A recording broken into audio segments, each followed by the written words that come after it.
Financial rang za umawo nung bay ang babro pami. Financial rang za umawo nung bay ang babro pami.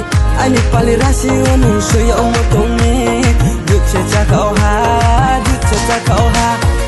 Nang paran bro no tuy nang tuy kaila hoy nai. Boya ken nung no ang le sole la hoy nai. Ang lola ni chong khe na ho chakri nang nai. Ang lola ni chong khe na ho klak ka hom nang nai.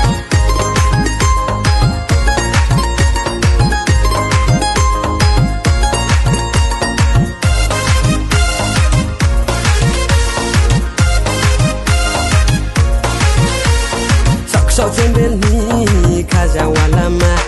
Sok chen bel ni kaja walama.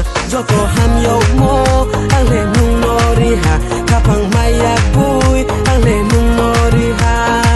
Nai grati o phai la ha. Nai grati o phai la ha. Nang paran bro no tuy nang tuy kaila hoy nai. Boya ken nung no ang le sole la hoy nai. Nang paran bro no tuy nang tuy kaila hoy nai. Boya ken nung no ang le sole la hoy nai.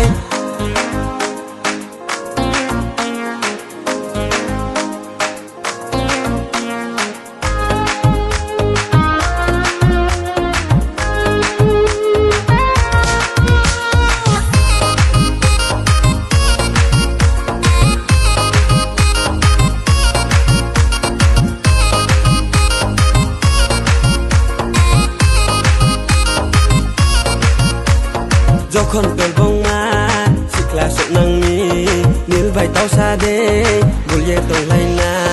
Jokhon tolbong ma sikla sok nang mi nil bai tau sa de bulye tong lai na. Thoya hane chong phai nai me nong bai tong ni hiye.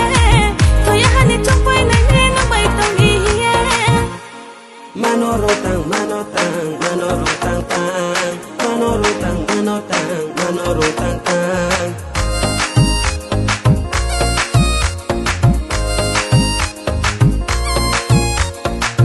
Financial rang za umawo nung bay ang babro pami. Financial rang za umawo nung bay ang babro pami. Ali palirasi nung suya umotomi. Duk se chakao ha, duk se chakao ha. Nang paran bro no tuy nang tuy kaila hoy nai. Boya ken nung no ang le sole la hoy nai. Nang paran bro no tuy nang tuy kaila hoy nai. Boya ken nung no ang le sole la hoy nai.